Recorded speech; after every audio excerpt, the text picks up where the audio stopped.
Late last year, the international border was finally pried open, prompting reunions and relief.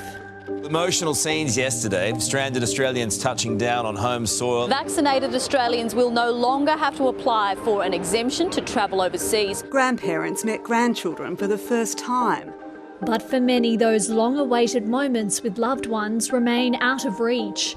The international border is only open for Australian permanent residents, citizens and certain visa holders. It means most tourists can't come to Australia and others are still in limbo, unable to travel in or out of the country.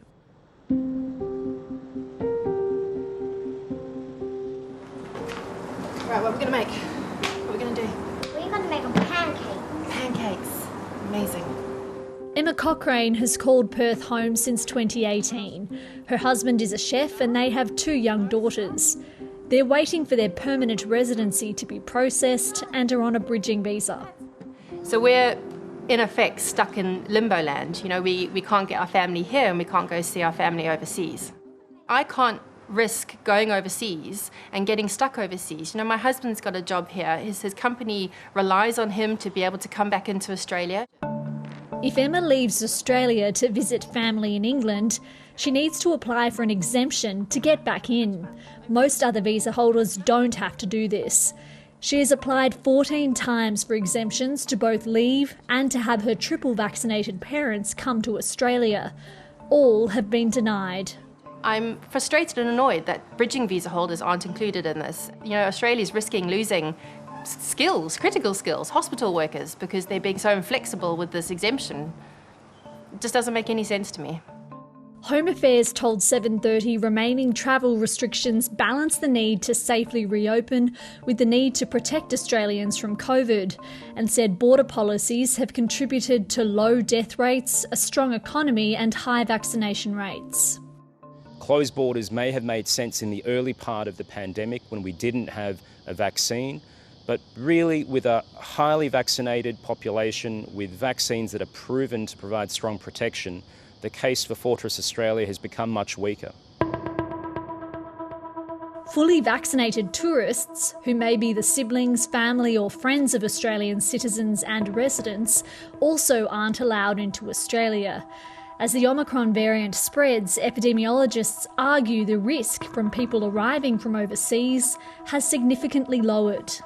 If you're talking about the border as a levee wall, and you've got as much water on the other side, the country of origin and the Australian side, it doesn't make a difference to the risk for the individual or to the countries, as long as we're still monitoring people who aren't vaccinated or don't have good vaccination cover, and we're monitoring the variants they might inadvertently be carrying with them. With hotel quarantine only required for unvaccinated travellers, a question mark hangs over the expensive purpose-built quarantine projects across the country. A $200 million federally funded centre is set to open in Melbourne. The federal government is also building a facility on the outskirts of Perth, but that likely won't be up and running until July. In Queensland, there are 2 projects, the Pinkenba facility funded by the Commonwealth and the Palaszczuk government's controversial Well Camp facility. In November, 7:30 raised concerns about whether the facility would be a waste of money as the need for quarantine diminished. Do you accept there's a risk this could become a white elephant? Throughout this entire pandemic, we've made decisions based on being as prepared as we possibly can be. And look, if at the end of the day we don't need this facility for the health response, it has another use, but I'd be really, really pleased with that outcome. The Queensland government says Well Camp will house unvaccinated travellers and people who can't safely isolate. A Quarantine Victoria spokesperson gave a similar response about their facility.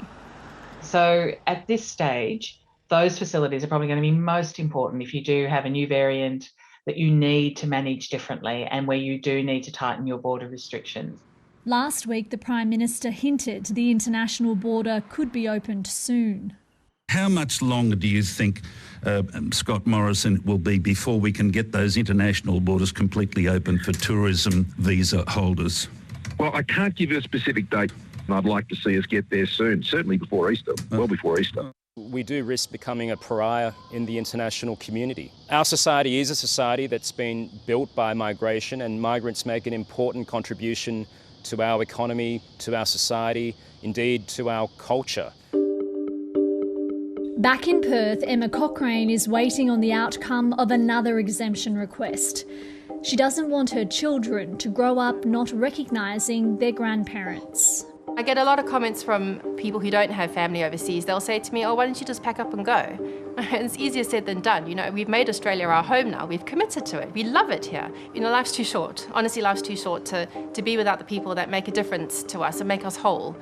So I'm glad that Australia's moving in the right direction. It's just not quick enough. And it seems like it's leaving people out.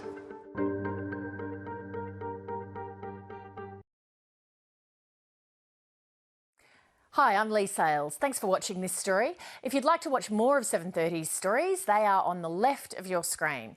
And tap on the button below to subscribe and get the latest from ABC News.